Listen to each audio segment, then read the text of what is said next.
I hate to read a lot in a speech, but in this case I feel that I have to, because otherwise you'd think that I was making some of this up. So I'm going to do a little extensive reading and let you see that the conspirators themselves really have said basically what I have said. Now, we'll begin, where am I? Okay. We'll begin in Tragedy and Hope by Carroll Quigley. And he says this.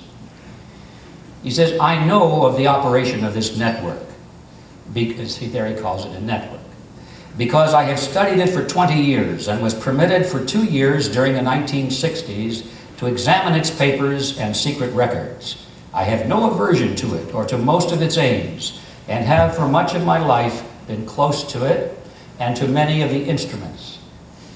In general, my chief difference of opinion is that it wishes to remain unknown. Now, in the Anglo-American establishment, Quigley says this: the Rhodes Scholarship established by the terms of Cecil Rhodes' seventh will are known to everyone. What is not so widely known is that Rhodes, in 5 previous wills, left his fortune to form a secret society which was to devote itself to the preservation and expansion of the British Empire. And what does not seem to be known to anyone is that this secret society continues to exist to this day. To be sure, it is not a childish thing like the Ku Klux Klan, and it does not have any secret robes, secret hand clasps, or secret passwords. It does not need any of these, since its members know each other intimately. It probably has no oaths of secrecy, nor any formal procedure of initiation. It does, however, exist and hold secret meetings. This group, as I shall show, is one of the most important historical facts of the 20th century. Now, one of the original leaders of this group, one of the organizers, was a fellow by the name of William Stead. Now, William Stead was so important that he was the executor of Cecil Rhodes' will. So he should know what he's talking about. And he wrote a book entitled The Last Will and Testament of C.J. Rhodes. And in that book, William Stead said this: Mr. Rhodes was more than the founder of a dynasty. He aspired to be the creator of one of those vast, semi-religious, quasi-political associations which, like the Society of Jesus, have played so large a part in the history of the world. To be more strictly accurate, he wished to found an order as the instrument of the will of the dynasty. So you see, they're looking at this like an order. It's not just a group or an organization, it's an order, like the Knights Templar or something like that. It's a chivalric order. In Cecil Rhodes' handwritten manuscript, this was not published until fairly recently, we find this coming directly from Cecil Rhodes' own pen. He said, I contend that we English are the finest race in the world, and that, I don't know what to do about this. Stop breathing, I guess. He says, I contend that we English are the finest race in the world, and that the more of the world we inhabit, the better it is for the human race. What scheme could we think of to forward this object? I look into history, and I read the story of the Jesuits. I see what they were able to do in a bad cause, and I might say, under bad leaders. In the present day, I became a member of the Masonic order. I see the wealth and power they possess, the influence they hold, and I think over their ceremonies, and I wonder that a large body of men can devote themselves to what at times appear to be the most ridiculous and absurd rites, without an object and without an end. The idea, gleaming and dancing before one's eyes, like a will-o'-the-wisp, at last frames itself into a plan. Why should we not form a secret society, but with one object, the furtherance of the British Empire and the bringing of the whole uncivilized world under British rule? So there you have it from the mind of the founder. Back to Quigley. In his own words, he says that the goal of the secret society was, quote, nothing less than to create a world system of financial control in private hands, able to dominate the political system of each country and the economy of the world as a whole. The system was to be controlled in a feudalist fashion by the central banks of the world, acting in concert by secret agreements arrived at in frequent private meetings and conferences. Now you see the trilateral meetings and the Bilderberg meetings begin to take on more significance when you realize that that's really part of this plan.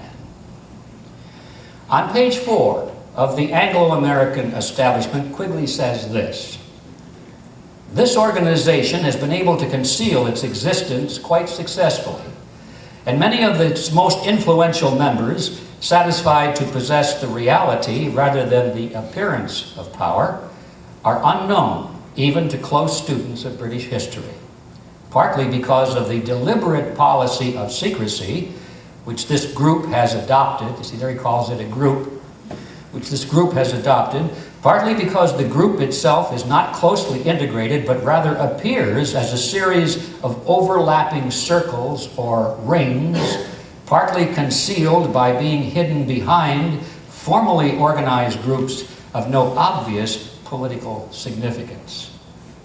End quote.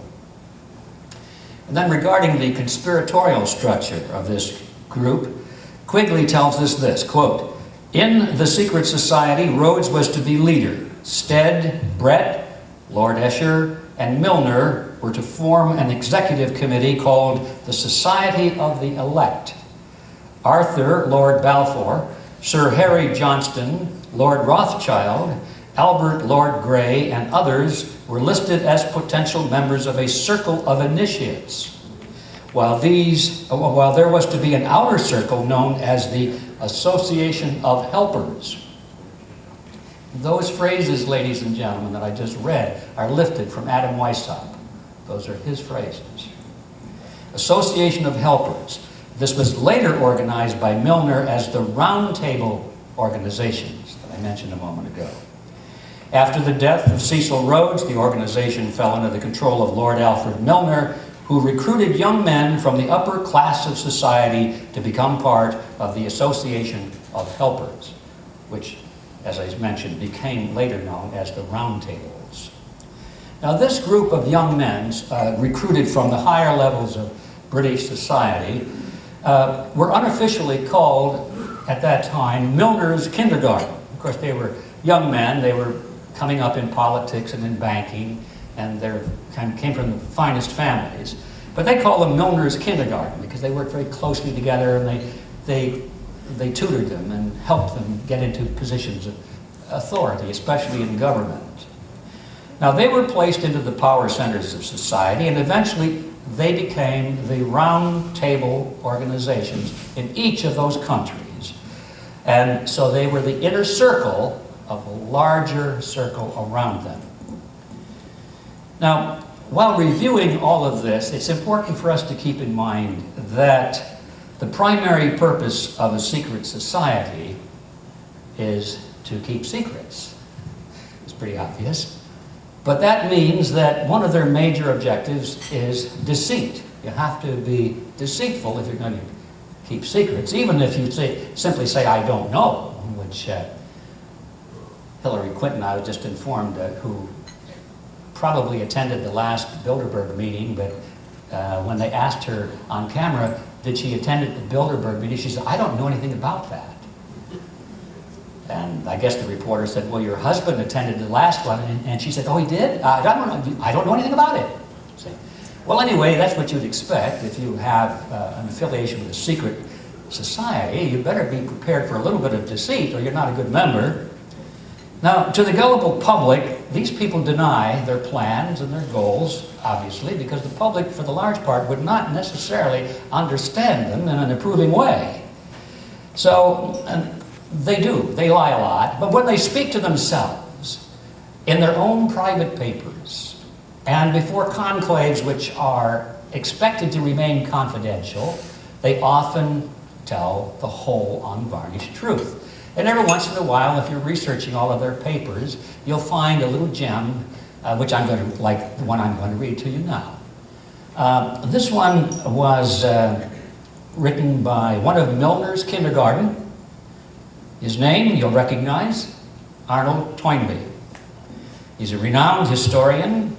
He was a professor at the London School of Economics. He was a director of studies at the Royal Institute of International Affairs, which was a front for the Round Table. He was a British intelligence agent and the author of that very famous 12-volume history of the world, called A Study of History, which extols the virtue of world government and collectivism. So he's a big guy.